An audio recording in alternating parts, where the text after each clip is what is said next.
नमस्कार दोस्तों, मैं हूँ राज और आप देख रहे हो हाईवे 33। आज की कहानी जो हमें भेजे हैं उनका नाम है ब्रिजमोहन तिवारी जी, नागपुर महाराष्ट्र का रहने वाले। तो चलिए आज की कहानी की सफ़र पर हम चल निकलते हैं। दोस्तों, मेरा नाम है सूरज। मेरे परिवार का लालसा था कि मैं सूरज की तरह चमकूं, वैसा ही उजाला दूं जो सबके लिए बढ़िया हो, अच्छा लगे, दुख दूर भाग जाए, सुख सबको मिले, ऐसा मेरे परिवार का अभिलाषा था। लेकिन मैं ऐसा बन नहीं पाया।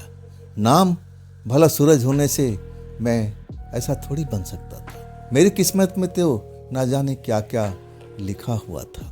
किस्मत को मैं अपना कैसे पलट सकता था। मैं एक बड़े बाप के घर में पैदा हुआ था। मेरे पिता थे अमीर सुदामा जी। धन दौलत की कमी नहीं थी। मुझसे बड़ी 3 बहनें थीं। आज सबको हमारे पिताजी ने अच्छे घर में, अच्छे घराने में शादी ब्याह करके उनको भेज दिया था। मैं इकलौता था।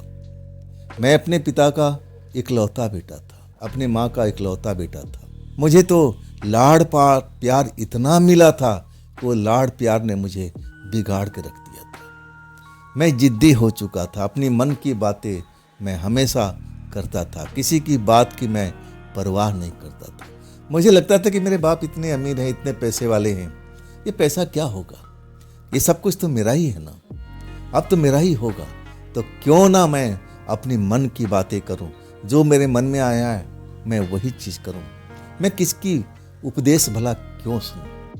अब वो जो जिद था मेरे अंदर में, वो जिद धीरे धीरे धीरे धीरे बहुत विकराल रूप धारण कर लिया था।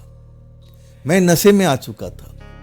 मैं ऐसे लोगों के संगत में आ चुका था जब मैं जवान हो चुका था। ये घटना जो मैं आपको बता रहा हूं ना, ये 40 साल पहले की है, जब मेरी उम्र लगभग 25 साल की हो चुकी थी।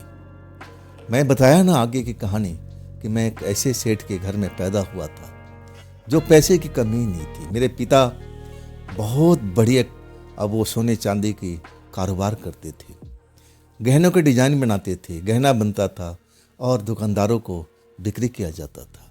पैसा ही पैसा था। उसके अलावा हमारे पास में जमीन भी अच्छी खासी थी, उसमें भी पैदावार होता था। अब उस घर में 3 बहन तो हमारे पिता ने शादी ब्याह कर दिया था। वो अपने अपने ससुराल में अब रह रही थी। बस अब हम लोग 3 लोगों का परिवार था, मैं, मेरे पापा और मम्मी। और काम क्या, बस पापा का काम था सोने चांदी का। डिजाइन बनाते थे कागज़ पर, फिर उस डिजाइन को सोने चांदी में अब उसको उतारते थे, और वो डिजाइन का ही डिमांड था उस टाइम में। पापा का बनाए हुए डिजाइन का हार बहुत ही लोगों को पसंद आता था। और पापा अब भगवान को भी बहुत याद करते थे। भगवान को सुबह उठते ही पूजा पाठ करके अपना दिनचर्या शुरू करते थे। मेरी माता भी ऐसे थी जैसे मेरे पिता थे। जब तक सुबह में वो पूजा पाठ नहीं कर ले, अन्न का ग्रहण नहीं करती थी। जैसे मेरे पापा करते थे वैसी मेरी माँ भी थी। हाँ, मेरे पिता थे, उनके एक गुरु भी थे जो करीब 2-3 महीने 4 महीने में जब भी उनका चक्कर अब इधर में होता था तो हमारे पिता से मिलने के लिए ज़रूर आते थे, उपदेश देते थे, ज्ञान देते थे। और मेरे पिता बहुत ही उनका आदर भाव करते थे। 2 दिन 3 दिन उनको रोकते थे कि आप यहाँ पर रहिए, हम आपका सेवा भाव करेंगे। और वो बड़ा प्रसन्न रहते थे, आशीर्वाद दे के जाते थे कि फलो फूलो और पैसा कमाओ और आगे बढ़ो। मुझे भी देखते थे, कहते थे देख ये लड़का तो अभी जिद्दी लग रहा है, लेकिन बाद में इकलौता तेरी ही बारिश होगा, सब कुछ संभाल लेगा। मैं कहूँ ना, उस टाइम मैं कभी नशे के आसपास भी नहीं था। लेकिन धीरे धीरे मेरी हालात अब अलग होते लगती है। मैं ऐसे लड़कों का संगत साथ में आ जाता हूँ, वो लड़का अब हमें बहला फुसला करके नशे के हालात में ला खड़े कर देते हैं। मेरे पास पैसे की कमी नहीं थी, मेरा जेब भरा रहता था, तो मैं उन लड़कों पर बहुत खुला खर्च करता था। जो कहते थे मैं उनकी डिमांड पूरा कर देता था। अब तो मुझे नशे में इतना डुबा चुके थे कि मैं निकलना भी चाहता था तो मैं निकल नहीं पाता था। हाँ, उन दिनों मेरे जो पिता थे, जब मेरी ये बात उनको पता लगी तब मुझे वो बहुत समझाए। वो डांटना तो जानते ही नहीं थे, जो भी बात करते थे बड़ा आराम से करते थे। अब सब कुछ हमें ऊंच नीच बताने लगे कि देखो जिस नशे में तुम हो वो नशा ठीक नहीं है, इंसान का सेहत अब सब कुछ खराब कर देता है और उसके बाद समाज में इज्जत भी नहीं रहती है। लेकिन मेरी तो बुद्धि पर पर्दा चढ़ा हुआ था। मैं नशे के गुलाम हो चुका था। मुझे पिता की बात बहुत कड़वी लगती थी। हाँ, मैं उन पर भड़क उठता था नशे में होने के कारण। मैं तो बस रात दिन नशे में डूब कर के रहना चाहता था। जैसे मेरे दोस्त चाहते थे वैसे उनसे भी आगे मैं निकल चुका था, नशे के खिलाड़ी बन चुका था। बिना नशे के तो मैं एक क्षण भी रह नहीं पाता था। ऐसा मुझे लगने लगा कि अगर नशा मैं ना करूं तो मैं शायद जिंदा भी ना बचूं। ऐसी हालात तक मैं पहुंच गया था। और तब उम्र मेरी 25 साल की हो चुकी थी। मेरे पिता मेरे लिए बहुत चिंता करते थे, गाहे बगाहे मुझे समझाने की कोशिश करते थे। और तब उनकी बात मुझे अच्छी नहीं लगती थी। मैं घर जाता ही नहीं था। मुझे मालूम था कि मैं घर जाऊंगा तो मुझे उपदेश दिया जाएगा कि नहीं बेटे, ऐसा नहीं करना है, तुम गलत रास्ते पर चल रहे हो। और वो उपदेश सुनना मुझे अच्छा नहीं लगता था। मुझे लगता था कि अब मेरे पास में कमी क्या है। मेरे जो पिता है इतना पैसा इतना दौलत कमा कर रखे हुए हैं, आखिर दौलत किस काम में आएगा, कौन खर्च करेगा? मैं ही खर्च करता हूँ ना। चलो बस मैं वही काम कर रहा था। पिता माता की वो बात मुझे पसंद नहीं आती थी, कड़वी लगती थी। मैं कई कई के दिन घर पर आता भी नहीं था। मैं अपने जो खेत होता था, खेत में ट्यूबवेल थी, वहाँ मैं चला जाता था। उस ट्यूबवेल में जाकर रहता था। वहीं पर हमारी महफिल जमती थी और यार दोस्त वहीं से सब कुछ करते थे। नशा पानी खाना पीना सब कुछ मेरे पैसे पर चलता रहता था। ये सब देख करके पहले तो मेरी माँ बीमार पड़ जाती है, अब फिर वो भी बच नहीं पाती। मैं घर जरूर जाता हूँ, माँ की याद में रोता जरूर हूँ, लेकिन मुझे लगने लगा कि जो एक बार पैदा हुआ है उसको तो मरना है ही।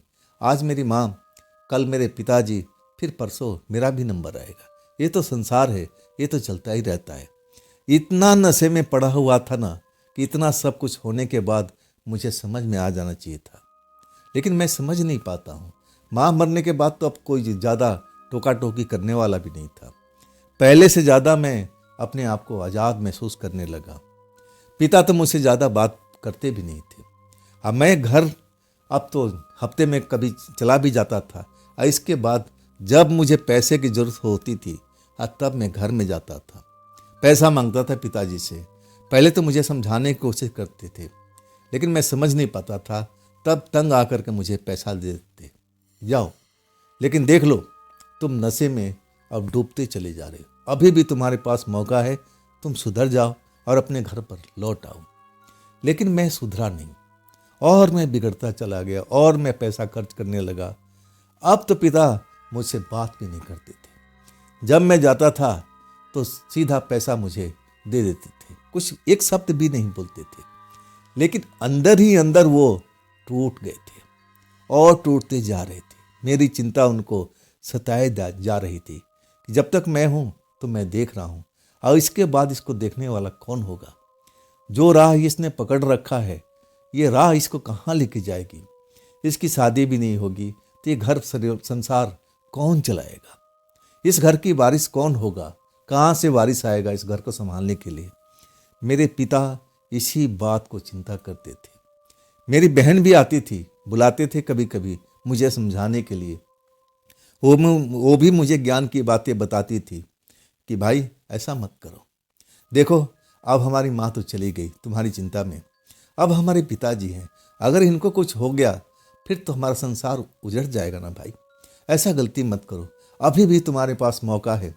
इस जहर को पीना छोड़ दो, इस नशे से तुम दूर हो जाओ। बहन की बात भी मुझे बहुत कड़वी लगती थी। मैं उनको डांट देता था कि आप अपना संसार जाकर देखो, हमारा संसार अपने आप बस जाएगा, आप चिंता मत करो हमारी संसार की। अब हमारी बात सुन करके वो भी दुखी मन से अपने घर लौट जाती थी। पिता अब मेरे लिए बहुत ज़्यादा परेशान रहते थे। और जब गुरुजी आते थे तो मेरे बारे में चर्चा करते थे। उनको लगने लगा कि अब मेरा आखिरी समय आने वाला है, आखिरी समय मेरा आने वाला है।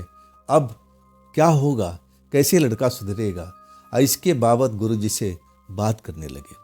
गुरुजी मेरे पिताजी को बहुत समझाते थे, बहुत ज्ञान की बात देते थे। कहते थे कि देखो, तुम्हारे बेटे का ग्रह नक्षत्र अभी सही नहीं चल रहा है, अभी तक मुझे तो नहीं लग रहा कि ये सुधर पाएगा। चाहे हम तुम कितना भी कोशिश कर लो, लेकिन ये सुधरने वाला नहीं है। लेकिन ये सुधरेगा ठोकर खाने के बाद में। मेरे पिता को चिंता थी कि आखिर ये जो धन दौलत है मैं कहाँ किसके लिए संभाल कर रखूँ, कैसे जतन में रखूँ। और इसके बाद मेरे अगेंस्ट में प्लान बनाते हैं। गुरु जी सब कुछ सलाह लेते हैं कि मैं अब इसको एक पाई अब देना नहीं चाहता हूँ। बीमार पड़ गए थे। सोचते सोचते गुरु जी अब उनका पास में आते थे समझाने के लिए, बुझाने के लिए। गुरु जी से राय जरूर लेते थे। कोई भी काम करते थे बिना गुरु जी की राय लिए कोई नया काम नहीं करते थे। आखिरकार सब कुछ गुरु जी से सलाह लेकर के अब उन्होंने एक प्लान बना लिया था। वो प्लान क्या था मुझे तो कुछ भी मालूम नहीं था। पिताजी बीमार हो जाते हैं।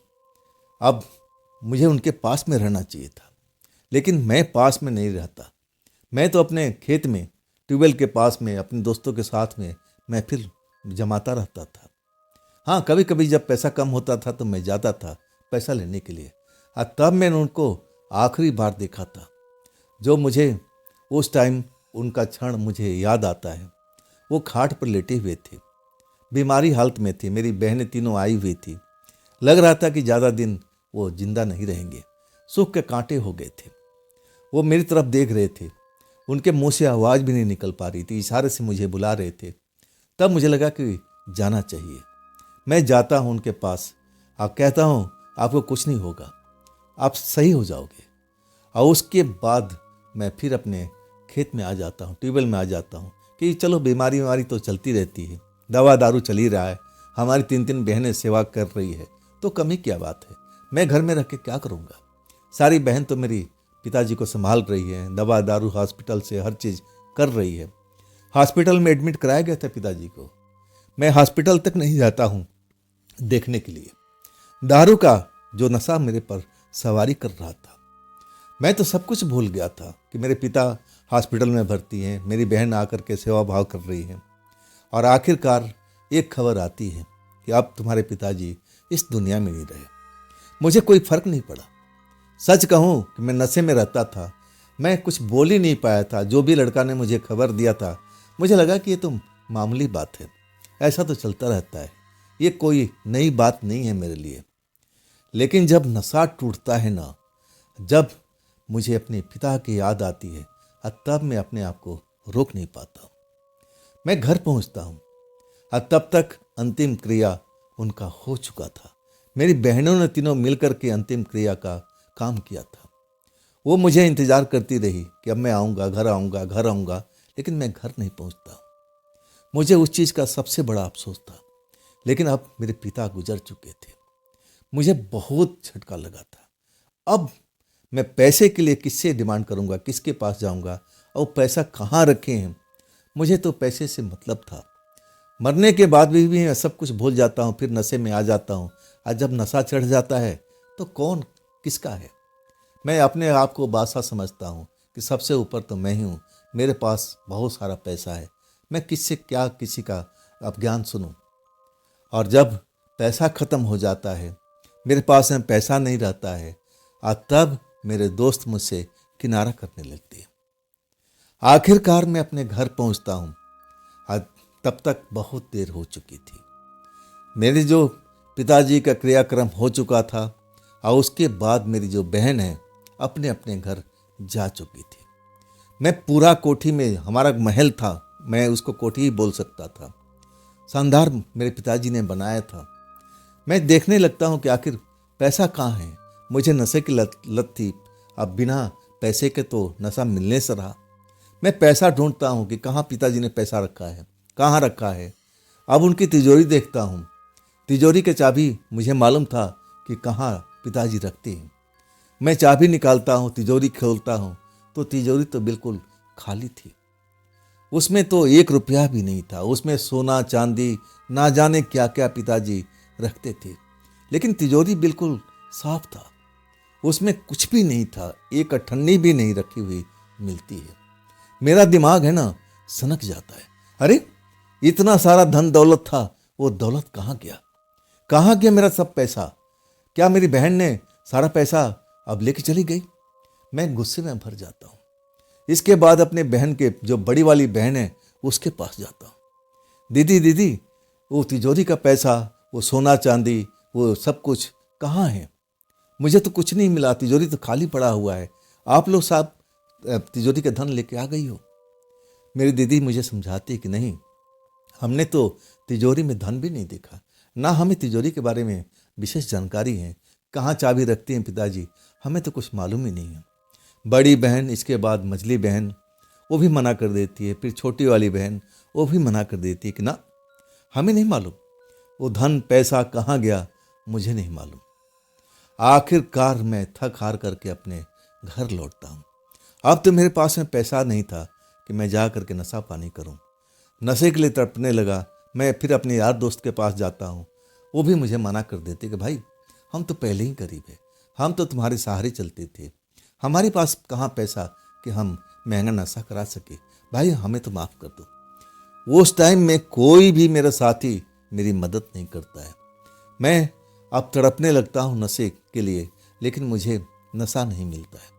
मैं अपने घर में आराम करने लगता हूँ, लेकिन नशे के ना होने की वजह से मुझे नींद भी नहीं आती है। नशा मुझे चाहिए, हर हालत में चाहिए। ऐसा मुझे हो चुका था। नशे का मैं आदी बन चुका था। लेकिन मैं अब सोचने पर विवश हो गया था कि आखिर इतना सारा धन, इतना सारा रुपया जो मैं देखता था जब मेरे पिताजी मुझे पैसा दिया करते थे, नोटों का गड्डी, आखिर वो सब कहाँ गया? कौन ले गया? क्या मेरी तीनों बहनों ने आपस में बांट लिया है? मुझे धोखा दे दिया है? मुझे बताया तक नहीं गया कि मेरे हिस्सा कहाँ है? चलो अपना हिस्सा ले ले, कम से कम मेरा हिस्सा तो दे दे। लेकिन सब ने मना कर दिया था। मैं चिंता में डूबा रहता था कि अब मैं क्या करूँगा, अब मैं क्या करूँगा। जो मेरे पिता का जो सराफे की दुकान थी, जहाँ पर उनका कारखाना था, वो तो बंद हो चुका था। वहीं पर मेरे पिताजी अब गहनों का डिजाइन बनाते थे, उस गहने को असली रूप में लेके आते थे। कारीगर थे, सब कुछ जा चुके थे। वो दुकान, वो कारखाना बंद हो चुका था। अब मुझे कोई रास्ता नहीं दिख रहा था। तब मुझे लगा कि मैं अब क्या करूं। ले दे के अब हमारे पास ज़मीन थी, जहाँ पर मैं जाता महफिल जमाता था, ट्यूबवेल थी। अब तब मुझे लगने लगा कि चलो, अब कुछ नहीं मिला तो कम से कम ज़मीन तो है, इसी से अपना काम चलाऊंगा। मैं ज़मीन को बेचना शुरू कर देता हूँ। लेकिन मेरे रिश्तेदार, मेरी बहनें अब आकर रोकने लगती है कि नहीं भाई, ये पुरखों का ज़मीन है, इसको तुम बेच नहीं पाओगे। लेकिन मैं जिद्दी था ना, जिद पड़ जाता हूँ कि आप मुझे रोक नहीं पाओगे।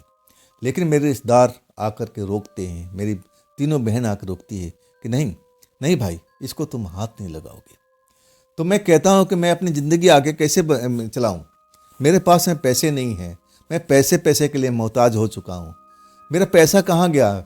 मेरे तिजोरी में धन इतना जो मैं देखा करता था, वो धन कहाँ है? तब तीनों बहन मेरी कहती है कि भाई, इस धन को तुम्हें ढूंढना पड़ेगा। धन हम तीनों बहन में से किसी ने नहीं लिया है, तो धन तो जरूर होगा, लेकिन कहाँ है? अब तुम्हें ये चीज़ को देखना पड़ेगा। ये धन ना हमने लिया है, ना किसी रिश्तेदार ने लिया है, तो पिताजी कहीं ना कहीं सुरक्षित जरूर रखे होंगे। तुम्हें अब इस चीज़ को देखना है कि धन कहाँ छुपाए हुए हैं।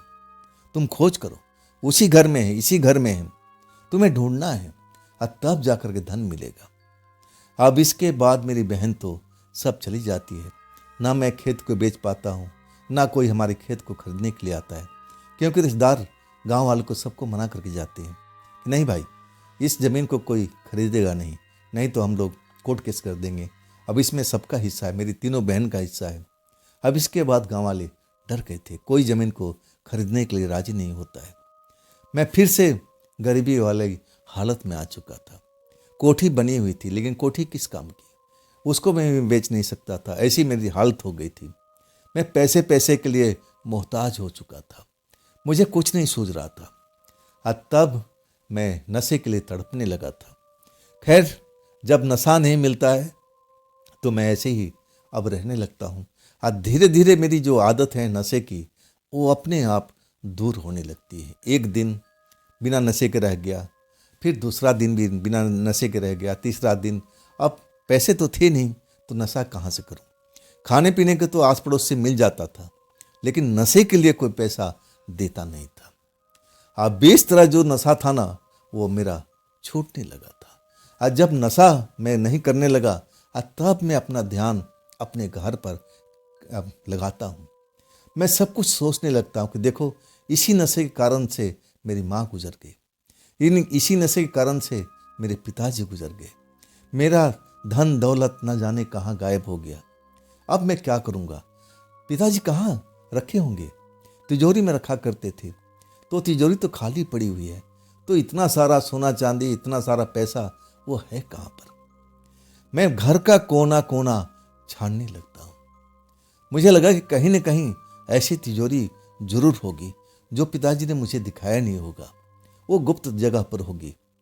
ऐसे मेरे पिताजी जरूर करते थे, वो दिमाग वाले व्यक्ति थे, अपने सेफ्टी के लिए कुछ ना कुछ तो जरूर करते होंगे। मैं घर का कोना कोना छानने लगता हूँ, लेकिन वो तिजोरी जहाँ पर सारा धन रखा हुआ है, वो मुझे दिखाई नहीं देता है। फिर मैं निराश हो जाता हूँ, लेकिन मैं अब ढूंढना बंद नहीं करता हूँ। एक एक कमरा मैं ठोकता था, बजाता था, यहाँ पर कोई खाली स्थान है, कहीं अंदर तिजोरी तो नहीं है, कहीं नीचे ज़मीन के अंदर तहखाना तो नहीं है, लेकिन ऐसा जगह मुझे कहीं मिलता भी नहीं है। तब लगने लगा कि चलो अब छोड़ते हैं, इसको बाद में देखेंगे, पहले अपने जीविका के लिए काम तो किया जाए। मैं उस खेत में जो पिताजी जो छोड़ के गए हुए थे, बहुत सारा खेत था जिसमें फसल उगा करती थी। अब फिर मैं उस खेत में मेहनत करने लगता हूँ, फसल उगाने लगता हूँ। अब फिर मेरी फसल लहलहा करके दिखने लगती है, मेरा मन बड़ा खुश हो जाता है। यही तो मेरे पिताजी चाहते थे कि मैं अपना मेहनत करूँ, अपने ऊपर से जो भी है, मतलब अपना ऊपर मैं बोझ ना रखूँ, अपना काम को आगे बढ़ाऊँ। पिताजी को तो यही सपना था। वो खेतों में लहलहाता फसल देख करके मुझे पिताजी की याद आने लगी थी। मुझे लगा कि मैं कितना गलत था, मैं कितना गलत था। अगर ऐसा मैं परिश्रम पिताजी के साथ में करता, अपनी कारखाना में करता, उनकी दुकान पर करता, तो मैं आज ना जाने कहाँ होता। लेकिन सब कुछ मैं होश में आता हूँ, लेकिन लूटने पीटने के बाद में। अब मेरा मेन काम रह गया था खेती बाड़ी का। खेती बाड़ी ही मैं कर रहा था। इस बात को करते करते अब 1 साल हो चुका था। फसल मैं काट चुका था। जब मेरी बहनों को पता लगता है तो वो भी खुश हो जाती हैं कि चलो मेरा भाई अब सुधर गया है। वो भी मेरी मदद करने लगती है, मेरे घर में आती है। अब मुझे ज्ञान की बातें बताती हैं कि देखो भाई, तुम्हारा शादी भी करना है, अच्छा है कि तुम सुधर गए हो, अब नशे की तरफ एक कदम भी आगे मत बढ़ाना। तब मैं कहता हूँ कि नहीं दीदी, अब ऐसा गलती कभी नहीं करूँगा। वो यार दोस्त जो मेरे पीछे पीछे घूमते थे, जिन पर मैं न जाने कितना रुपया लुटा चुका था, सब मुझे छोड़ के चले गए थे। उनको भी पता था कि अब मेरे पास में ठन्नी नहीं है, तो मेरे पास भी नहीं आते थे। मैं सब कुछ समझ गया था। इन्हीं की वजह से मैं अपना लुटा पिटा बैठा था। लेकिन अब नहीं, मैं मेहनत कर रहा था, खेती में अनाज उगा रहा था। मेरी बहन बहुत खुश थी। और उसके बाद गुरुजी आते हैं मुझे ढूंढते हुए, मुझे पहचानते थे। 1 बार 2 बार मैं पिताजी के साथ उनके सामने बैठा भी था, जब मैं दारू नहीं पिया करता था। तब मुझे आशीर्वाद दिया करते थे, कहते थे कि तुम पिता से भी आगे बढ़ोगे एक दिन। मैं जानता हूँ, तुम्हारा भविष्य देख रहा हूँ, लेकिन अभी नहीं, इसमें अभी टाइम लगेगा। जब वो आते हैं तो मैं उनके आगे झुक जाता हूँ, प्रणाम करता हूँ और कहता हूँ, गुरुजी मुझसे बहुत बड़ी गलती हो गई है। मैं अपनी गलती को उनके आगे दोहराता हूँ। तब कहते हैं, कोई बात नहीं, अब तो तुम सुधर गए हो ना। तब मैं कहता हूँ, गुरुजी पिताजी ने आपको कुछ बताया तो होगा, जो धन इतना रुपया पैसा मैं तिजोरी में देखा करता था, वो पैसा उन्होंने कहाँ रखा होगा, आपको तो पता होगा। वो मुस्कुराने लगे। कहने लगे कि मुझे तो सब पता है, लेकिन मैं बता नहीं सकता। इस काम को तो तुम्हें करना पड़ेगा। तुम्हारे पिताजी धन को व्यर्थ नहीं किए, सब तुम्हारे लिए जमा करते थे कि मेरा बेटा बड़ा होकर के मेरी गद्दी को संभालेगा, मेरे कार्य को आगे बढ़ाएगा, मेरा नाम को रोशन करेगा। लेकिन तुमने तो अब उनको देखो कहाँ से कहाँ तक पहुँचा दिया। अब देख लो तुम, अब फर्क करो आज में और कल में। कल तुम कैसे थे और आज कैसे हो। हाँ, तब मुझे लगने लगा कि हाँ, गुरुजी तो सही करें। तब मैं कहता हूँ, गुरुजी आप मुझे कुछ हिंट दो ना कि मेरे पापा जी ने कहाँ पैसा रखा होगा। और आपको तो एक एक बात शेयर किया करते थे। गुरुजी हंसते हुए कहने लगे कि नहीं बेटा, ये मेरा काम नहीं है। मैं मोह माया से बहुत दूर हूँ। मैं मोह माया में पड़ना नहीं चाहता हूँ। और इस काम में मैं तुम्हारा कोई भी मदद नहीं करूँगा। और इसके अलावा तुम्हें कोई भी मदद की जरूरत पड़े तो मेरे आश्रम में तुम आ जाना, मैं तुम्हारी भरपूर मदद करूँगा। गुरुजी चले जाते हैं। जाने के बाद मुझे आस जरूर लग जाती है कि गुरुजी को सब पता है, लेकिन मुझे बता नहीं रहे हैं। आए वो गुरुजी ऐसे थे जो एक बार हट कर लेते थे ना तो वो भी झुकते नहीं थे। जैसे मैं नशे में पहले था, जो मैं जिद करता था उस जिद को पूरा करता था, वैसे हमारे गुरुजी थे, मेरे पिताजी के गुरुजी थे। एक बार जब वो अपना मुंह बंद कर लेते थे, चाहे आप कितना भी उनसे उगलवाने की कोशिश करो, वो जब तक उनकी इच्छा नहीं हुई वो बता नहीं सकते थे। मैं समझ गया था कि जब एक बार अपना जुबान बंद कर चुके हैं दोबारा नहीं खोलेंगे। अब उनसे मिलना तो बेकार है। अब वो हमारी कोई मदद नहीं करेंगे। जो कुछ करना है हमें ही करना पड़ेगा। फिर मैं अपने बहनों के पास जाता हूँ। एक एक चीज़ का मैं जांचता हूँ, परखता हूँ। बहनों से पूछता हूँ कि दीदी आप लोग को अब पता होगा, आप हमसे बड़ी हैं। पिताजी ने कोई गुप्त ऐसा कोई तहखाना वगैरह कुछ बनाया होगा, आप लोग को पता होगा इस घर में। सब ने मना कर देती है कि नहीं भैया, मुझे नहीं पता, मेरे सामने में तो ऐसा कुछ हुआ नहीं है। तो आखिर वो पैसा गया कहाँ पर, इतना धन दौलत। और गुरुजी का कहना था कि तुम्हारे पिता तुम्हारे लिए धन का संचय करके रखे थे ताकि उनके कारोबार को आगे बढ़ाओ, उनके नाम का रोशन करो। तो आखिर वो पैसा है कहाँ पर। मैं निराशा तो हो गया था, लेकिन मैं ढूंढना बंद नहीं किया था। जब भी मेरे पास मौका होता, मुझे आइडिया मिलता कि हाँ इस घर में हो सकता है, उस घर को मैं कोना कोना छान मारने लगता था। लेकिन मुझे धन की प्राप्ति नहीं होती। वो जगह दिखता ही नहीं है जहाँ पर पिताजी ने इतना सारा धन दौलत को छिपा कर रखा हुआ था। इसके बाद तो मुझे लगने लगा कि अब इस जन्म में तो मुझे वो धन मिलने से रहा। अब फिर सारा ध्यान केंद्रित मैं अपनी खेती बाड़ी पर करने लगता हूँ। मुझे लगा कि बस मेरी किस्मत में यही लिखा हुआ है, मुझे खेती में ही मेहनत करना पड़ेगा। मैं पिताजी का कारोबार को आगे बढ़ा नहीं पाऊंगा।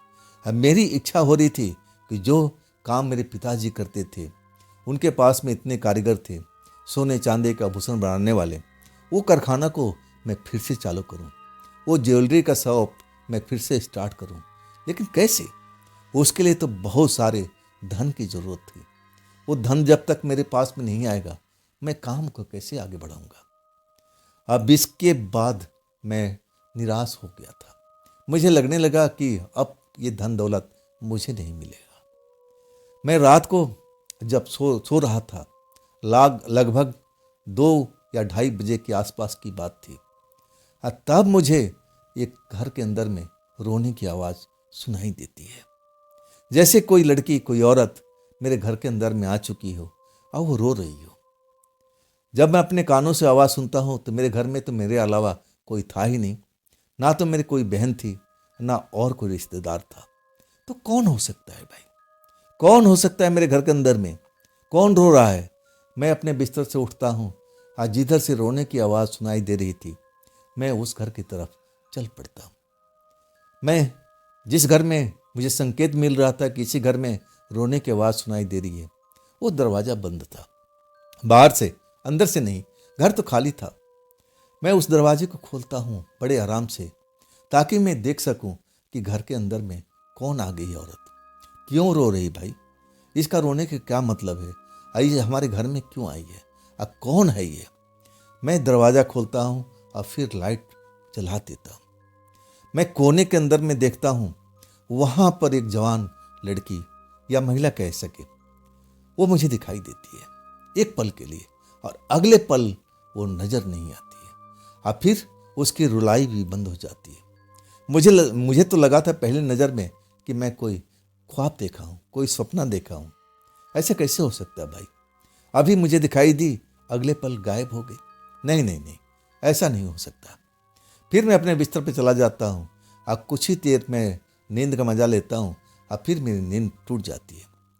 वैसी ही रोने की आवाज़ फिर सुनाई पड़ती है। इस बार मैं बड़े ध्यानपूर्वक कमरे के पास जाता हूँ, दरवाज़ा खोलता हूँ, और जैसे ही रोशनी करता हूँ, अब फिर वही मंजर मुझे दिखाई देता है। कोने के अंदर वो लड़की बैठी हुई थी जमीन पर, फर्श पर। अब मैं उसको सही ढंग से देख नहीं पा रहा था, लेकिन अब मेरे सामने में थी, अब गायब नहीं हुई थी। मुझे लगा कि जो मैं देख रहा हूँ कहीं मेरा ख्वाब तो नहीं है, कहीं मेरा सपना तो नहीं है। सपना फिर टूट जाएगा, लड़की गायब हो जाएगी। और तब मैं आवाज़ देता हूँ कि आप कौन हो? आप कौन हो? अब मेरे घर के अंदर में आप कैसे आई? लड़की अपना सर उठा करके मुझे घूरती है। देखने में एकदम नौजवान लड़की और खूबसूरत, सफ़ेद कपड़ा पहने हुए, बड़ी बड़ी आंखों से मुझे घूरती है। अभी भी रो रही थी, उसकी आंखों में आंसू दिखाई दे रहा था। और उठ के खड़ी हो जाती है। मैं तो एकदम देख करके डर गया था। ये कौन है भाई? ये कौन है मेरे घर के अंदर में? और कुछ देर पहले आया था तो अचानक देखते देखते गायब हो गई थी। कौन है ये? मैं थोड़ा डर गया था। थोड़ा नहीं, बहुत ज़्यादा डर गया था। मेरी हिम्मत नहीं हो रही थी कि मैं दोबारा उसे सवाल पूछूं। और तब वो लड़की मेरे तरफ आने लगती है। मेरे कदम एकदम जैसे स्थिर हो जाते हैं। मैं उस घर से निकल के बाहर भागना चाहता था। मुझे लगने लगा कि ये लड़की सामान्य नहीं है, ये जरूर कोई चुड़ैल है, कोई भूतनी है, कुछ ऐसी ही शक्ति है, लेकिन इंसान तो नहीं है। वो मेरे पास आ जाती है। अब मैं भागना चाहता हूँ, लेकिन मैं भाग नहीं पाता हूँ। ऐसा लगता है कि जमीन मेरे पाँव को अब पकड़ रखा है, जैसे किसी ने मुझे अब जकड़ रखा है। मैं चाह करके भी भाग सकता नहीं हूँ। मैं अब रोने लगता हूँ, चिल्लाने लगता हूँ कि नहीं नहीं, आप मुझे मेरे पास में मत आओ, मेरे पास में मत आओ, मुझे मत मारना, मुझे मत मारना। मैं जान चुका था कि ये जो लड़की है ना, सामान्य नहीं है, जरूर कोई चुड़ैल है। मैं चुड़ैल के किस्सा बहुत सुन रखा था, मेरे दोस्त यार मुझे बताया करते थे। अब मैं भूत प्रेत से बहुत घबराता था, और उस लड़की को इतना नज़दीक देख करके मेरे होश एकदम उड़ जाते हैं। चीखने लगता हूँ, रोने लगता हूँ, चिल्लाने लगता हूँ कि आप मुझे छूना नहीं, आप मेरे को मारना नहीं। तब लड़की कहती है, मैं तुम्हें मारने के लिए नहीं आई हूँ, मैं तो तुम्हारे वजह से इस घर में फंसी हुई हूँ। मैं इस घर से निकलना चाहती हूँ, तुम मेरी मदद करोगे इस घर से निकालने के लिए। जब मैं सुनता हूँ तो मुझे बिल्कुल यकीन नहीं होता है। मेरी वजह से? मैंने इसको कब अपने घर में बुलाया? मेरी वजह से क्यों फंसी हुई है? कौन है ये? लेकिन डर शरीर पर इतना हावी होता है कि मैं उससे पूछ नहीं पाता हूँ कि ऐसा क्यों हुआ, मेरी वजह से क्यों। लड़की खुद अपने आप बोलने लगती है, कहती है कि अगर तुम ये सब गलत काम नहीं करते तो आज मैं इस घर में नहीं रहती। इस घर में तुम्हारा राज होता है, सब कुछ तुम्हारा ही चलता, वो धन संपदा सब कुछ तुम्हारा ही होता है। मैं तुम्हारे वजह से इस घर में फंसी हुई हूँ। मैं चाह करके भी अपनी जगह पर नहीं जा रही हूँ। मुझे इस घर में अब नहीं रहना है। मुझे इस घर से निकालने में तुम मेरी मदद करोगे। वह प्रेत आत्मा मेरे इतने पास आ चुकी थी, मैं उसका अनुभव कर रहा था। मैं बहुत डरा हुआ था। ऐसा लग रहा था कि सांस कहीं रुक न जाए। मुझे भूत प्रेत से बहुत डर लगता था। हाँ, इतना पास आकर के मैं इतनी नज़दीक से कभी भी प्रेत आत्मा को देखा नहीं था। ऐसा लग रहा था कि मेरे दिल की धड़कन बहुत ज़ोर से चलने लगी थी। कभी भी मेरे साथ में कुछ हो सकता था, इतना मैं भयभीत था, डरा हुआ था। तब वो कहती है कि मुझसे डरो नहीं, मैं तो खुद यहाँ पर फंसी पड़ी हूँ। मैं तो तुम्हारा इंतज़ार कर रही थी कि कब तुम मेरी मदद करोगे। आज वो दिन आ चुका है, आज तुम मेरी मदद कर दो। मुझे इस कैद से मुक्ति चाहिए। मैं और इस घर में रहना नहीं चाहती हूँ। मैं वहीं जाना चाहती हूँ जहाँ से मैं आई हूँ। वहाँ मुझे पर कोई रोक टोक नहीं है। जहाँ मैं आज़ादी से जिस जगह घूमना चाहूँ जा सकती हूँ। लेकिन इस घर में मुझे आज़ादी बिल्कुल नहीं है। मैं यहाँ तो तड़प रही हूँ। मैं बाहर जाना चाहती हूँ, मैं हवा में उड़ना चाहती हूँ, लेकिन इस घर में नहीं। यहाँ तो मैं अपने आप को बुरी तरह से फंसी हुई पा रही हूँ। तुम मेरी मदद करोगे, तुम मेरी मदद करोगे। वो रात आ चुकी है। मैं समझ नहीं पाता हूँ कि ये प्रेतात्मा मुझसे चाहती क्या है। देखने में तो बिल्कुल इंसान की तरह लग रही थी, एक जवान नौजवान लड़की की तरह। वेशभूषा भी वही कपड़ा लत्ता जो इंसान पहनते हैं वैसे ही लग रही थी, कहीं से भी प्रेतात्मा नहीं लग रही थी। हाँ, जब मैं उसके पैर की तरफ देख रहा था ना, तो उसकी पैर मुझे दिखाई नहीं दे रहे थे। जैसा लग रहा था कि वो हवा में उड़ रही हो, हवा में तैर रही हो। तब मैं और भयभीत हो जाता हूँ। तब मुझे ज्ञात हो जाता है कि ऐसे ही प्रेतात्मा हुआ करती होगी। अब मैं बचूंगा नहीं, अब मैं बचूंगा नहीं। मेरे नसीब में यही सब लिखा हुआ था। तड़पन की मौत मुझे मिलने वाली है। तड़प तड़प के मैं मरने वाला हूँ। मैं फिर उसे आग्रह करता हूँ कि नहीं, आप मुझसे दूर हो जाइए, आप मुझे छूइए नहीं, आप मुझे मारिए नहीं। तब वो कहती, मैं कहाँ तुम्हें छूने वाली हूँ, मैं कहाँ तुम्हें मारने वाली हूँ। मैं तुमसे विनती करने वाली हूँ कि तुम मुझे आज़ादी दिलवा दो। मेरी आज़ादी तुम्हारे हाथों में लिखी हुई है। जब तक तुम मुझे आज़ाद नहीं करोगे तब तक मुझे आज़ादी नहीं मिलेगी। मैं समझ नहीं पा रहा था कि मैं उस प्रेतात्मा को जानता तक नहीं, मैंने कभी उसको देखा तक नहीं। मैं एक प्रेतात्मा को अपने घर में ले आकर कैसे कैद कर सकता था। मैं डरा हुआ था, मेरी हिम्मत नहीं कि मैं उससे सवाल पूछूं। तब कहती है, आओ मेरे साथ में, आओ मेरे साथ में, नहीं तो ये रात निकल जाएगा तो फिर मुझे ना जाने कब तक इंतजार करना होगा। आखिर ऐसी कौन सी रात थी, मुझे उस टाइम बिल्कुल पता नहीं था। वो लड़की जैसे मेरे हाथ को छूती है, अब फिर मेरे बदन में एक झुरझुरी सी होने लगती है और उसके बाद मैं अपने आप को ज़मीन से जुड़ा हुआ नहीं पाता। ऐसे लग रहा था कि मेरे बदन बिल्कुल हल्का हो गया है। मैं चल सकता हूँ, मैं दौड़ सकता हूँ।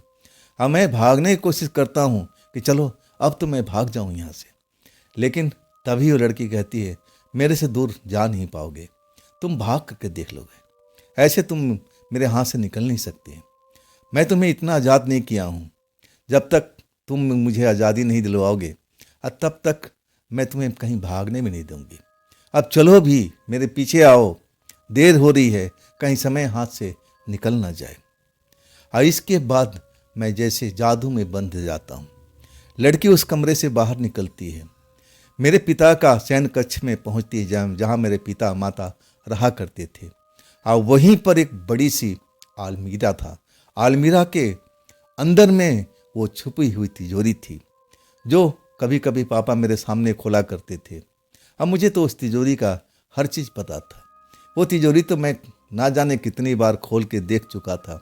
उस तिजोरी में तो मुझे कागज़ का टुकड़ा तक नहीं मिला, पैसा कौड़ी तो दूर की बात है। और तिजोरी सबको पता था। मेरे घर में जितने लोग थे, मेरी तीनों बहन थी, उन सबको पता था। मुझे उसी आलमीरा के पास में आती है और कहती है, इसको खोलो। मैं जादू से बंधा हुआ और उस आलमीरा का खोलता हूँ। सामने तिजोरी जो मुझे नज़र आ रही है, मेरे लिए कोई अनजानी वस्तु नहीं थी। और तब कहती है, इस तिजोरी को तुम खोलो, चाबी तुम्हारे पास में है ना। मैं चाबी जानता था कहाँ रखा हुआ है। मैं चाबी उसी जगह पर, एक गुप्त जगह थी जहाँ चाबी रखी हुई थी, मैं उस गुप्त जगह से चाबी निकालता हूँ और फिर उस तिजोरी को खोल देता हूँ। तिजोरी बहुत बड़ी थी, एक छोटा कमरा ही समझ लीजिए। एक साथ में 3 इंसान आराम से उसमें आ सकते थे, जा सकते थे। ऐसा मेरे पिताजी ने खुद बनवाया था। वो तिजोरी में अब मुझे कुछ भी नज़र नहीं आ रहा है। जैसे मैंने कई बार देखा था, बिल्कुल खाली जगह था, कोई भी चीज़ उसमें था ही नहीं। पैसा कौड़ी, धन दौलत कुछ भी नहीं था। ना जाने तिजोरी को मैं कितने बार खोल चुका था, बंद कर चुका था। ये प्रेतात्मा मुझे इस तिजोरी के पास क्यों लेके आई है? मैं इसको कैसे मुक्त करा सकता हूँ जो मैं इसको लाया तक नहीं? ये ऐसा मेरे साथ में क्यों खेल खेल रही है? लेकिन मेरे अंदर में बोलने की हिम्मत नहीं थी। मैं ऐसा लग रहा था कि मैं गूंगा बन चुका हूँ। मैं बोलना चाहता था लेकिन मैं बोल नहीं पा रहा था। बस मैं उसके आदेश का पालन कर रहा था। ना जाने मेरे ऊपर में ऐसा कौन सा जादू चला दिया था। तब कहती है तिजोरी खोलो। मेरे पास में ज़्यादा वक्त नहीं है, ना तुम्हारे पास में ज़्यादा वक्त है। अगर ये समय हाथ से निकल गया न जाने फिर कब आएगा। जल्दी खोलो, जल्दी खोलो। मैं उस बड़ा सा चाबी तिजोरी में लगाता हूँ और फिर अपने हिसाब से जैसे खोला जाता तिजोरी खोल देता हूँ। खोलने के बाद में वही तिजोरी खाली नजर आ रही है। लड़की तिजोरी के अंदर चली जाती है और मुझे भी आने की इशारा करती है। मैं भी उसके साथ साथ तिजोरी के अंदर में दाखिल हो जाता हूँ और अचानक तिजोरी का दरवाज़ा अपने आप बंद हो जाता है। पूरा अंधेरा हो जाता है। ऐसा लगता है कि मैं बिल्कुल अंधेरी रात में हूँ। हाथ के हाथ सूझ नहीं रहा हो और उसमें कोई रोशनी भी थी नहीं, रोशनी भी नहीं थी। बिल्कुल अंधेरे से भरी हुई जगह पर हम ऐसा लगने लगा कि सांस घुट जाएगा। कहीं से हवा भी आने जाने का रास्ता नहीं था तिजोरी में। अब मैं कैसे सांस ले पा रहा हूँ उस वक्त मैं कुछ समझ नहीं पा रहा था। ऐसा लग रहा था कि मेरी सांस घुट जाएगा, सांस घुट जाएगा, मैं मर जाऊंगा। शायद ये मुझे मारने के लिए इसी तिजोरी में लेके आई है। मुझे तो ऐसा ही लगा था। लेकिन अगले पल जब एक अंदर में गेट खुल जाता है, हवा का झोंका ठंडी ठंडी मेरे चेहरे से टकराता है और तब मैं सोचने पे विवश हो जाता हूँ कि इस तिजोरी में और कौन सा दरवाज़ा है, और कौन सा दरवाज़ा है। और अचानक फिर हल्की रोशनी तिजोरी में भरने लगती है। मैं देखता हूँ कि तिजोरी का जो अगला हिस्सा है, जो सामने का हिस्सा है, वो अपनी जगह से हिला हुआ है। न जाने किधर साइड में आ चुका है। कैसे आ सकता है? ऐसे तिजोरी को तो मैंने कभी देखा नहीं था। कैसी जगह है भाई? ये कौन सी तिजोरी है? ये तो हमारी तिजोरी लग नहीं रही है। मैं इस तिजोरी को न जाने कितने बार खोल चुका था। इसमें ऐसा कोई दरवाज़ा था ही नहीं कि ये आखिरी हिस्सा अपने आप सरक जाए। ये कैसे हो सकता है? उसमें कोई ऐसा टेक्निक भी नहीं लगा हुआ था। अगर होता तो मुझे भी पता होता, मेरी बहन को भी पता होता, तीनों को। और मेरे पिता मेरे सामने कई बार तिजोरी को खोल चुके थे, तो वो भी उस चीज़ को दिखा सकते थे। लेकिन ऐसा कुछ मुझे समझ में नहीं आता है। मैं और डर जाता हूँ, बोल नहीं पाता हूँ। और अब उसमें रोशनी भर चुकी थी सामने। अब लगता था कि एक दरवाज़ा खुल चुका है। वो लड़की कहती जल्दी आओ, जल्दी आओ, समय हमारे पास में बहुत कम है। मैं उसके पीछे पीछे चल देता हूँ और तब मैं अपने आप को एक अलग कमरे में पाता हूँ। मैं देखता हूँ वो कमरा छोटा सा तो है लेकिन हवादार है। अब खिड़की तो कोई थी नहीं उसमें, लेकिन हवा कहाँ से आ रहा है, जा रहा है, कैसे मुझे सांस मिल रही है, ऑक्सीजन कहाँ से मिल रहा है, कुछ समझ में नहीं आ रहा था। धुंधला रोशनी था, मुझे जल्दी साफ साफ दिखाई नहीं दे रहा था। मैं हर तरफ निगाहें दौड़ा रहा था। आखिर ये मुझे यहाँ पर क्यों लेके आई है? ये मुझे यहीं पर मारना चाहती है, तभी तो मुझे यहाँ पर लेके आई है। अब मैं जिंदा नहीं बचूंगा, अब मैं जिंदा नहीं बचूंगा। अगले पल उसमें जो धुंधली रोशनी थी और तेज होने लगती है। आज जो मैं देखता हूँ, मैं सामने देखता हूँ कि एक लकड़ी की अब तख्त जैसी बनी हुई है, उस पर लाल कपड़ा बिछा हुआ है और वहाँ पर एक डायरी दिखी हुई मुझे दिखाई दे रही है। लाल रंग की डायरी, जो अपने पिता के पास मैं कई बार उस डायरी को देखा था, जिसमें वो हिसाब किताब किया करते थे, किसके लेना देना है, सब कुछ उसमें दर्ज होता था। ये डायरी यहाँ पर क्या कर रही है? आइए, लाल रंग की जगह पर क्यों रखी हुई है? ये सब क्या हो रहा है? मुझे कुछ भी समझ में नहीं आ रहा था। तब वो लड़की कहती है इस डायरी को उठाओ, इस डायरी को उठाओ जल्दी से, समय निकलता जा रहा है। मैं जादू से बंधा हुआ था और फिर उस लाल कपड़े पर रखा हुआ डायरी को उठाता हूँ। वो डायरी में एक दो बार देख चुका था, मैं देखा था उसको, कई बार मैं छुआ भी था और मैं उसमें बस यही देखा था कि हिसाब किताब है और कुछ नहीं है। वो कहती है कि डायरी का आखिरी पन्ने पर जाओ, जल्दी पलटो उसको। मैं ऐसा ही करता हूँ और तब कहती है उसमें कुछ लिखा हुआ नजर आ रहा है। मैं कहता हूँ मन ही मन, मैं बोलने की कोशिश करता हूँ लेकिन बोल नहीं पाता हूँ, सर हिलाता हूँ। अब मैं जो देखता हूँ ना, लाल रंग से कुछ ऐसे शब्द लिखे हुए हैं। मैं शब्द को पढ़ने की कोशिश करता हूँ, पढ़ तो लेता हूँ लेकिन समझ में नहीं आता कि शब्द है क्या? वो कहती है ये एक मंत्र है। ये जो लाल अक्षर में लिखा हुआ है ना, लाल स्याही से, ये एक मंत्र है। इसी मंत्र की शक्ति से मैं यहाँ पर बंधी हुई हूँ। इस मंत्र को तुम 5 बार जाप करोगे, बोलोगे, तब मेरा बंधन टूट जाएगा। इसीलिए मैं तुम्हें यहाँ पर लेके आई हूँ। अब तुम्हारे पास में ज़्यादा वक्त नहीं है, जल्दी करो, जल्दी करो, इस मंत्र के 5 बार पढ़ो। मैं उस मंत्र को अब पढ़ने की कोशिश करता हूँ और मेरे मुंह से शब्द नहीं निकल रहा है। तब उसका आभास होता है कि मैंने इस पर जादू कर रखा है। तब वो मेरे सर को छूती है, कहती है अब पढ़ो, अब पढ़ो। उस मंत्र को मैं पढ़ने लगता हूँ, लेकिन पहली बार गलती हो जाती है। तब मुझे डांटती कि नहीं, बिल्कुल साफ शब्दों में पढ़ो। मैं दोबारा कोशिश करता हूँ, फिर भी फेल हो जाता हूँ। तब वो झल्ला जाती है, कहती है तुम बिल्कुल निठल्ले हो। जैसा तुम्हारे पिताजी तुम्हें बनाना चाहते थे, तुम बन नहीं पाए। इसलिए तुम देखो तुम्हारी ज़िंदगी कैसी हुई पड़ी है। तुम ऐसे ही इंसान हो, तुम ऐसे ही रहोगे, तुम आगे नहीं बढ़ पाओगे। अरे साफ साफ पढ़ो इसको, तभी मैं आज़ाद हो पाऊंगी। तुम्हारी वजह से मैं इस जगह पर फंसी पड़ी हूँ। जब तक तुम अपने मुंह से मंत्र को नहीं पढ़ोगे, मुझे आज़ादी नहीं मिलेगी और तुम्हारा खोया हुआ धन भी नहीं मिल पाएगा, चाहे तुम कितनी भी कोशिश करते जाओ। अगर ये रात निकल गई, फिर तुम उस धन को प्राप्त नहीं कर पाओगे। अब तो होश में आओ और सही ढंग से इस मंत्र को पढ़ो। मैं जब सुनता हूँ कि खोया हुआ धन, मतलब मेरे पिताजी वो जो धन तिजोरी में रखा करते थे, वो क्या इसी जगह पर है? लेकिन है कहाँ पर? चारों तरफ मैं नज़र दौड़ाता हूँ, लेकिन वो धन मुझे दिखाई नहीं देता है। आखिर कहाँ है धन? तब मैं कहता हूँ, अब तो मेरे शब्द अब बिल्कुल निकल रहे थे मुंह से। मैं कहता हूँ वो धन कहाँ पर है? आपको पता है, मैं सब डर भूल जाता हूँ उस टाइम धन का नाम लेते ही। मुझे तो ऐसा लगता है कि वो धन मुझे मिल सकता है। इस लड़की को पता है। मैं कहता हूँ कि धन कहाँ है, कहाँ है धन? लड़की मुझे गुस्से की तरफ देखती है, जैसे मुझे खा जाएगी। कहती है जब तक इस मंत्र को नहीं पढ़ोगे, वो तुम्हें धन मिलने से रहा, और ना मैं आज़ाद हो पाऊंगी। जब तक मैं आज़ाद नहीं हो पाऊंगी, तो तुम धन को भूल ही जाना। मैं कहती हूँ अभी भी तुम्हारे पास वक्त है। मंत्र को साफ साफ पढ़ो, 5 बार पढ़ो, और तब जाके मुझे आज़ादी मिलेगी।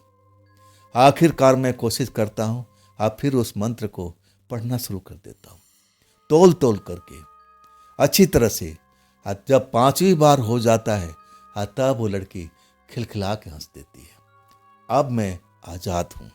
अब मैं इस घर में बिल्कुल नहीं रहूँगी। मैं इस घर से अब जा रही हूँ। जो कुछ है अब इस घर में सब तुम्हारा है। तुम्हारी पिता का यही इच्छा थी, और वो इच्छा अब उनकी पूरी हो चुकी है। अब उनको भी मुक्ति मिल जाएगी, जैसे मुझे अब मिलने वाली है। और उसके बाद में फिर अंधेरा हो जाता है। उस जगह पर रोशनी कहाँ से आ रही थी, मुझे कुछ नहीं मालूम। अंधेरा हो जाता है, और इसके बाद ऐसा लगता है कि मेरा सर चकरा रहा हो, और फिर मैं बेहोश होकर गिर जाता हूँ, जैसे मैं नींद में हूँ या फिर बेहोशी में हूँ। जब मेरी आँख खुलती है ना, तो मैं अपने बिस्तर पर पाता हूँ। मैं उसी बिस्तर पर सोया हुआ था। तो क्या ये भयानक सपना था जो अब टूट चुका था? मैं उठता हूँ तो देखता हूँ कि अभी तो रात है, अभी तो सुबह हुई नहीं है। मुझे लगा कि एक बार मुझे चल कर के पापा वाले कमरे में देखना चाहिए। ये ऐसे कैसे हो सकता है? कौन थी वो लड़की? मुझे लगा कि भयानक सपना है, सपना कहीं सच होता है। मैं जाता हूँ उस कमरे में जहाँ पर वो तिजोरी थी, और अलमारी का दरवाज़ा खुला हुआ था, तिजोरी भी खुला हुआ था। आज जो मैं तिजोरी में देखता हूँ ना, अपनी आंखों पर मुझे विश्वास नहीं होता है। वही सब धन उस तिजोरी में मुझे सामने दिखाई देता है। नोटों का बंडल, सोने चांदी से भरे जेवरात, वो तिजोरी बिल्कुल वैसे ही दमक रही थी। मेरे आंखों के आगे ऐसा लग रहा था कि नहीं नहीं, ऐसा हो ही नहीं सकता है। ये तो मेरा एक और सपना है, एक और सपना है। ये सपना टूट जाएगा, सब खत्म हो जाएगा, सब खत्म हो जाएगा। लेकिन ऐसा नहीं होता है। सब कुछ मेरे सामने में था। मैं अपने आप को चिकोटी काटता हूँ कि मैं फिर सपने में हूँ क्या, लेकिन दर्द होता है। और तब मुझे आभास होता है कि नहीं, सब कुछ है। ये जो कुछ मैंने पहले देखा था, जो मेरे पिताजी धन दौलत तिजोरी में रखा करते थे, वो तो सब कुछ है, उसी तिजोरी के अंदर में रखा हुआ है। मैं हैरान हो जाता हूँ, खुश हो जाता हूँ। उस दुख को, उस डर को मैं भूल जाता हूँ जो प्रेतात्मा लड़की ने मुझे कुछ देर पहले मुझे दिया था। मुझे डरा कर रख दिया था। मेरी सांस जैसे रुकने वाली थी। उस डर को मैं भूल जाता हूँ, खुश हो जाता हूँ। मैं अपने हाथों से नोटों को बंडल उठा के देखता हूँ कि ये कहीं नकली तो नहीं है। लेकिन जब नोटों के बंडल हाथ में आते हैं तब मुझे लगता है कि नहीं, सब असली है। जेवरातों को छू के देखता हूँ तो वो भी असली लगते हैं। मैं बड़ा खुश हो जाता हूँ। और तब मैं समझ नहीं पाता हूँ कि आखिर ये चमत्कार हुआ तो कैसे हुआ। वो प्रेतात्मा कौन थी, कैसे मेरे घर में आ गई थी। और उसका कहना था कि मेरी वजह से ही वो इस जगह पर फंसी हुई थी। क्या थी वो, कौन थी वो, किसको, अब किसने उसको भेजा था यहाँ पर, क्या बात थी अभी जो पहली थी सुलझी नहीं थी। और इसके बाद में रात भर सो नहीं पाता हूँ। जब सुबह का उजाला निकल जाता है तो फिर मैं तिजोरी के पास जाता हूँ। सब कुछ अपने आंखों से देखता हूँ, सब कुछ असली है, कोई चीज़ नकली नहीं था। धन दौलत तो उसी में था, हम देख ही नहीं पा रहे थे। हमारे पास वो नज़र थी ही नहीं हाँ जो हमें देखना चाहिए था। ना हमारी बहन भी उस दौलत को ढूंढ सकी थी, ना मैं भी ढूंढ सका था। आखिर ये रहस्य क्या था? इस रहस्य को एक ही व्यक्ति बता सकता था, वो थे मेरे पिताजी के गुरुजी। मैं तो बड़ा खुश हो गया था। तिजोरी को लॉक करके, चाबी छिपा करके फिर मैं निश्चित हो गया था। मुझे लगने लगा कि मैं फिर पिताजी का कारखाना जिंदा कर सकता हूँ।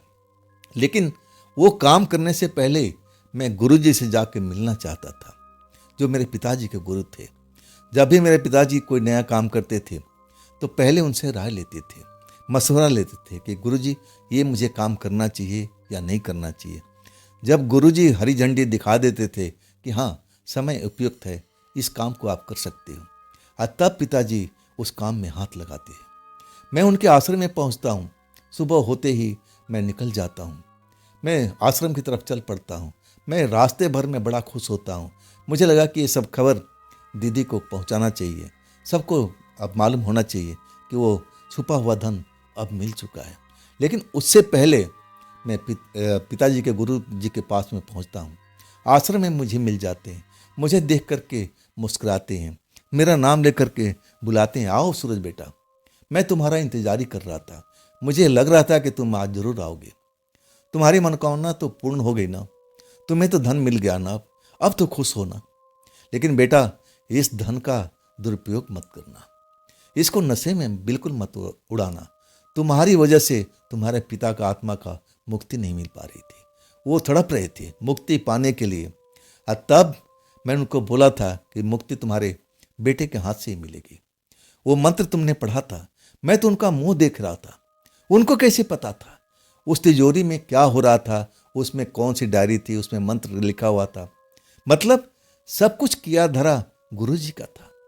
गुरुजी ने ऐसा एक जाल बुना था कि मेरे पिता के मरने के बाद वो दौलत मैं पा ना सकूं। जब तक मुझे सद्बुद्धि ना आ जाए, जब तक मैं अपने होश में ना आ जाऊं, तब तक वो दौलत मेरे को मिले ना, किसी को भी दिखाई नहीं दे। ऐसा उन्होंने अब ऐसा एक जाल बुना था। आज सब पिताजी के सहमति से हुआ था, जो गुरुजी बता रहे थे। वो कह रहे थे कि उन्हीं की आज्ञा से ये सब हमने काम किया था। वो धन तो वहीं पर था, लेकिन तुम उसको छू नहीं सकते थे, देख नहीं सकते थे, और तुम उसको पाना तो दूर की बात है। तुम्हारा पिताजी की अनुमति से ही मैं वो सब काम किया था। मैंने वहाँ पर एक प्रेतात्मा को बिठा दिया था उस धन को रक्षा करने के लिए, और सब उसी के अंडर में था। वो प्रेतात्मा भी अब थक चुकी थी। उसका बार बार मेरे पास में निवेदन आता था कि बहुत हो चुका, इस घर में मैं अब रह नहीं सकती, मुझे घुटन महसूस हो रहा था। और तब मैं उसको समझाया था कि वो रात आएगी, उस रात को ही सब कुछ करना होगा, और तुम्हें क्या क्या करना है था। प्रेतात्मा को सब कुछ मैंने बता दिया था, और प्रेतात्मा तुम्हें सही वक्त पर तुम्हें उठाती है, उस तिजोरी में लेके जाती है, और तिजोरी में सब कुछ तुम्हें मिल जाता है। मैं कहता हूँ कि उस तिजोरी के पीछे भी एक कमरा था, और तब कहते हैं हंसते हुए कोई कमरा नहीं था। उस तिजोरी के पीछे कोई कमरा है ही नहीं। उस तिजोरी के जो पिछला हिस्सा है उसमें कोई दरवाज़ा है ही नहीं। बिल्कुल ये सब भ्रम बनाया हुआ था और उस भ्रम के जाल में तुम फंसे हुए थे। जब तक तुम उस मंत्र को नहीं पढ़ते उस आत्मा को आज़ादी नहीं मिलती। मैंने ऐसा जाल बुना हुआ था। चलो अब भी सुधर जाओ, लेकिन ये धन टोटली तुम्हारा नहीं है, इसमें तुम्हारी बहन का भी हिस्सा है जो तुम्हारे पिताजी, तुम्हें तो नहीं बताया, ना तुम उनके पास मिलने के लिए गए। तुम तो उनसे दूर दूर भागते थे। वो तुम्हें बहुत याद करते थे। वो तुम्हारे बारे में सब कुछ मुझे बताते थे कि मेरा बेटा कब होश में आएगा, कब इस काम को आगे बढ़ाएगा। और तब मैं कहता हूँ कि अभी समय उपयुक्त नहीं है। जब समय आएगा वो अपने आप देखो सुधर जाएगा। और तुम्हारी आस में अब इस दुनिया को छोड़कर चले गए। अब मुझे बोल के गए थे कि मेरे बेटे को सुधार देना, और देखो मैंने तुम्हें सुधार दिया। अब जो तिजोरी में धन है उसमें तुम्हारी बहनों का भी हिस्सा है। ईमानदारी से बहनों का हिस्सा दे देना, और जो तुम्हारे पास में हिस्सा बने उसी से अपने काम को शुरुआत करना। किसी चीज़ की जरूरत पड़े, कोई भी तुम्हें ज्ञान लेना हो तो मेरे पास में आ जाना। जब तुम किसी झंझट में फंसो, मैं सन्न रह गया था सब कुछ बात सुन करके। मेरे पिताजी बहुत दूर की सोचते थे। गुरुजी के साथ के मिल करके ऐसा एक मोह माया, एक ऐसा जाल रचा था जो मेरे सोच से परे था। उस तिजोरी के अंदर में एक प्रेतात्मा को बिठा दिए थे और प्रेतात्मा उस धन को गायब कर रखा था। मैं सब कुछ मेरे पिता को जानकारी में था, और तभी तो वो धन किसी को दिखा नहीं था। वो तिजोरी ना जाने कितनी बार खोली गई थी, कितनी बार बंद हुआ था, जरा भी भनक नहीं लगा था। वो खास रात के इंतजार में थे, वो इतना टाइम लिए हुए थे कि मैं सुधर जाऊं। सब कुछ गुरुजी को ज्ञान में था कि मैं क्या कर रहा हूं, मैं सुधर रहा हूं कि नहीं सुधर रहा हूं, सब कुछ जानते थे। उनमें वो शक्ति थी। आखिरकार मैं अपने बहनों का सब बुलाता हूँ, अब पूरा बता देता हूँ कि देखो ये जो पूरा धन है इसमें हमें 4 हिस्से करने हैं। और 4 हिस्सा करने के बाद में 2 बहन तो मना कर देती कि नहीं भाई, मुझे आपका पैसा नहीं चाहिए, मेरा जो परिवार है सुखी है, आप इस पैसे को अब आगे बढ़ाओ। लेकिन 2 जो बहन थी, एक बहन जो थी वो उसके थोड़ा पारिवारिक स्थिति ठीक नहीं थी। वो लेना तो नहीं चाहती थी, लेकिन मैं उसको दिया। मैं जानता था कि उसको धन की ज़रूरत है, और फिर वो धन लेकर चली जाती है। इसके बाद मैं अपना फिर से कारोबार शुरू करता हूँ, और जो भी मुझे लगता था कि मैं कोई झंझट में फंसा हुआ हूँ तो गुरुजी के पास जाता था, और वो चुटकियों में मेरे काम को सॉल्व कर देते थे। मुझे ज्ञान देते थे कि तुम ऐसे नहीं ऐसे काम को करो, और देखो सब कुछ सही हो जाएगा। अब इसके बाद मेरा फिर से कारोबार खड़ा हो चुका था, लेकिन पहले वाला नहीं था जो मेरे पिताजी किया करते थे, लेकिन टाइम जरूर लगा था। और तब तक गुरुजी का निधन हो चुका था। मुझे तो देर में पता लगा, और जब मैं पहुंचा तब तक गुरुजी संसार में थे नहीं। लेकिन उसी काम को, अपने पिताजी के काम को आज भी मैं चला रहा हूँ, लेकिन उतनी ताकत से नहीं जितना मैं चला रहा हूँ। अब मैं उसी में खुश हूँ। अब मैं शादीशुदा हूँ, पारिवारिक व्यक्ति हूँ, और आज भी उस रहस्य को जब समझता हूँ कि देखो मेरे पिताजी ने कितना दिमाग लगाया था कि जब तक मैं सुधर नहीं जाऊँगा तब तक वो धन मेरे पास भी नहीं आएगा। अब मैं उसको खर्च नहीं कर पाऊँगा, नशे में उड़ा नहीं पाऊँगा। अगर वास्तव में वो धन मुझे मिल जाता ना तो मैं कभी भी नहीं सुधरता। मैं अपने साथियों के साथ मिलकर के वो धन को स्वाहा कर चुका होता, और आज मैं रोड पर होता। जब वो धन खत्म हो जाता ना तो मैं कहाँ जाता, मैं रोड पर ही खड़ा होता। तो पिताजी ने बहुत दिमाग लगाया था, और साथ में गुरुजी ने भी अपना योगदान दिया था। तो दोस्तों, ये थी आज की कहानी सूरज जी की। ये कहानी आपको कैसी लगी कमेंट में ज़रूर बताइएगा। और दोस्तों, अगर आपके पास भी ऐसी कोई घटना है जो आप मुझ तक पहुंचाना चाहते हो तो आप मुझे इंस्टाग्राम पर, मेरे व्हाट्सएप नंबर पर, मेरी मेल आईडी पर अपनी घटना को आप मुझे शेयर कर सकते हो। और दोस्तों, ये भी चैनल आप ही का है, तो इसको भी अपना प्यार दीजिए, लाइक कीजिए, सब्सक्राइब कीजिए, शेयर कीजिए, और हाई वाला बटन को ज़रूर दबाइएगा। दोस्तों, फिर हम कल मिलते हैं ना, एक नई घटना, एक नई कहानी के साथ में। आप लोग अपना ख्याल रखिएगा। नमस्कार।